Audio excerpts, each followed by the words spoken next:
안녕하세요, 판도라입니다. 집합건물 공동주택 회계 및 관리 전문 카페 이지집합건물 회계 컨설팅에 올려드린 내용입니다. 저희 카페에 좋은 내용 많으니까요. 들어와서 한번 보세요. 어, 저희가 7,777명 이벤트를 했는데 오늘 한 분이 되셨고 7,778명 지금 가입되어 있으시네요. 행운의 7777. 자, 어쨌든 오늘 김우탁 노무사님 자료 중에서 통상임금의 고정성 폐기라는 부분에 대해서 얘기를 좀 드리려고 하는데요. 저희가 그 3월 8일 날 인사교육을 했어요. 그때 이제 그 자료고요. 대법원이 2024년 12월 19일 날 전원 합의체 판결 뭐 사람 그 대법원 그 판사들이 모여가지고 이렇게 회의를 하는데 그 사람들이 이제 다 한꺼번에 오케이 하면 그게 전원 합의체인가 봐요. 어쨌든 저도 정확히 모르겠지만 전원 합의체 판결을 통해서 근로자가 소정 근로를 온전하게 제공하면 그 대가로 정기적 일률적으로 지급하는 임금은 재직 여부 근로 일수와 관계없이 통상임금에 해당한다라고 밝히고 2013년 대법원 전원 합의체 판결에 의해 정립된 통상임금 요건이 이번 대법원 전원합의체로 판결로 폐기됐다라고 했습니다. 이전에 통상임금은요 급여이고 정기적이고 일률적이고 고정성을 가졌어야 했었죠. 그래서 우리 맨날 외웠잖아요. 정기, 고정, 일률 이렇게 외웠잖아요. 그런데 대법원에서 비정기적 상여에 대해서 통상임금으로 인정함으로써 고정성이 소정근로의 대가성으로 변화되었다고 보시면 될 것 같아요. 다만 노무사님들이 이제 교육하는데 노무사님들이나 저도 이제 질문을 많이 받고 있어요. 제가 교육을 하다 보니까. 근데 답변이 조금 조심스러운 부분이 있는 게 아직 케이스가 많지 않기 때문에 정확한 답변을 딱 이게 맞다, 저게 맞다 이렇게 그러니까 큰 틀은 맞겠죠. 그런데 좀 세세하게 들어갔을 때 내용들이 다를 수도 있기 때문에 제가 막 정확하게 꼭 돼요, 꼭 안 돼요 이렇게 얘기 드리기는 좀 어려워요. 그렇기 때문에 여러분들이 각 단지의 상황에 정확히 기재해서 해당 청에 문의해 주시는 게 제일 좋을 것 같습니다. 이 표는 이제 김우탁 노무사님 교육 자료고요. 김우탁 노무사님은 그 김우탁이라는 이름으로 해서 이렇게 공인노무사 김우탁이라는 요 저기 유튜브를 하고 계세요. 그러니까 여러분이 만약에 필요하시다 그러면 여기 가서 좀 들어보셔도 될 것 같습니다. 자, 통상임금 고정성 폐기에 대해서 좀 보면 일단은 세 가지 엔드라는 요건이 이제 되었는데 요게 정기성, 일률성, 고정성이었다는 거죠. 정기성이라는 거는 매달 지급돼야 되고 매달 지급돼야 된다. 매월 기본급이라던가 수당이라던가 뭐 재수당이라던가 이런 거 있잖아요. 그리고 격월, 분기, 반기 이내에 지급하는 임금, 정기 상여금 등 그리고 1년 이내에 지급하는 임금, 명절 상여금이나 휴가비 등 요런 거 정기성. 그래서 근로계약서나 취업규칙이나 단체 협약이나 노동 간행에 따라서 있는 정기성 유지가 됐고요. 일률성이라는 거는 모든 직원에게 지급해야 된다. 기본급. 두 번째로는 특정 그룹 또는 특정 속성에 대해 지급하는 임금이다. 자격수당이나 직급수당 등 이런 거 유지가 됐다라는 얘기예요.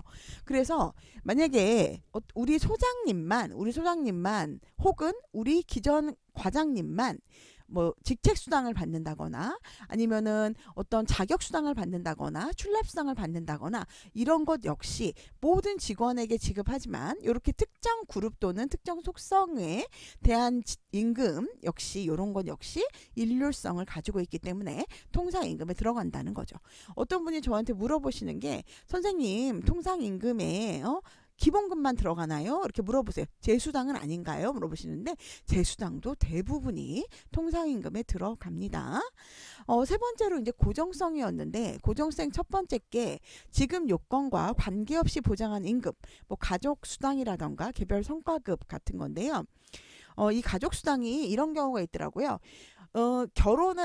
결혼해서 아이가 있을 때만 가족수당을 준다.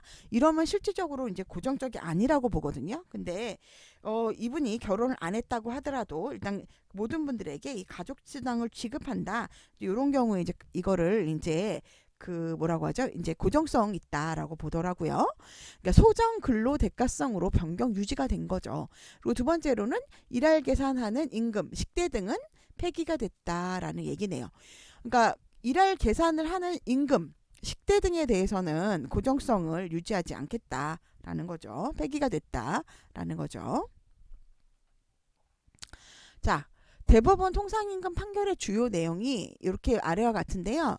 2024년 12월 19일 대법원은 다음과 같은 주요 사항을 판결했고요. 처음에 이제 고정성을 요건을 폐지를 했는데 기존 통상임금 요건이 정기 일률 고정성 중에서 고정성 요건이 폐지됐고 기존에는 특정 시점에 재직 조건이나 근무 일순 조건이 부과된 임금은 고정성이 부족하다고 판단해서 통상임금에서 제외했다. 근데 변경된 거는 재직 조건 및 근무 일수 조건이 부과된 상여금도 통상임금에 포함했다라는 거죠. 즉 상여금을 매달 이렇게 정기적으로 지급하는 것 말고도 여기 비정기적으로 준다거나 이런 상여금도 통상임금에 넣겠다라고 얘기를 했고요.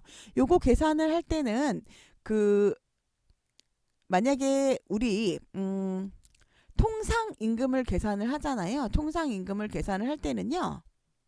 어떻게 하느냐?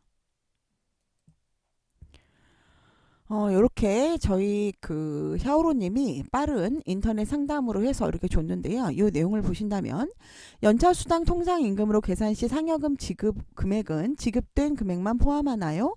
아니면 연간 지급되는 총 금액의 12개월로 나눈 금액으로 포함되나요? 라고 이렇게 물어보셨고요.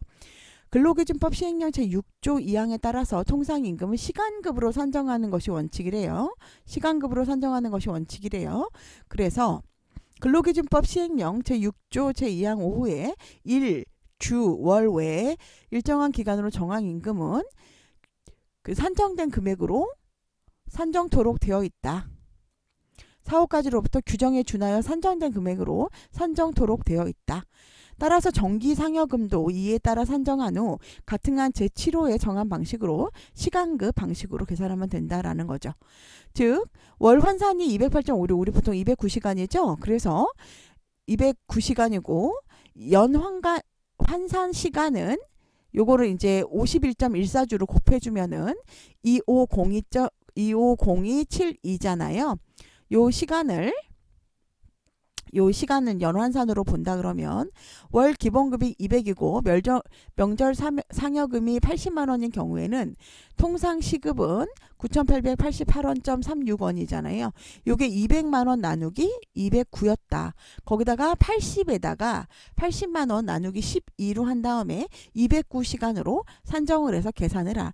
이게 월소정 근로시간이니까 월소정 근로시간 12로 나누고 내가 지급받은 금액에 대해서 12로 나누고 그걸 또 209로 나누어서 계산을 해라 라고 이야기하고 있습니다.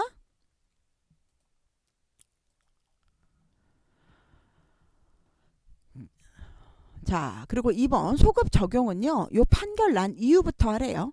2024년 12월 19일 이후부터 발생한 임금부터 적용되고요. 다만 법원에 계류 중인 동종 사건에 관해서는 예외적으로 소급 적용 가능성이 인정되었다. 법원에서 막 싸우고 있는 사건에 대해서는 소급 적용을 이전이라도 해주겠다라는 거고요. 복지 포인트에 대해서는 임금으로 간주하지 않겠다라고 이야기하고 있습니다. 여러분들께서 이 내용들을 한번 확인을 좀 해보시고요. 저도 지금 사실은 노동부에다가 솔직히 저희가 관련되는 거는 검침수당하고 실질적으로 그 상여잖아요. 상여 떡값이잖아요. 이거를 뭐 n분의 1로 줬을 때는 어떻게 해야 되면 이런 거에 대해서 질의를 좀 해놨습니다. 그래서 답변이 오면은요 그 내용을 가지고 영상을 좀 찍어보도록 할게요. 제가 뭐 솔직히 저도 뭐 그 이 노동 전문가는 아니기 때문에 저도 어쨌든 제가 알고 있고 이해한 바를 여러분들한테 설명드리는 거니까요. 도움이 되셨으면 좋겠고요. 도움이 되셨다면 좋아요랑 다정한 댓글 부탁드릴게요. 오늘도 행복한 하루 되시고요. 다음에 또 뵙겠습니다.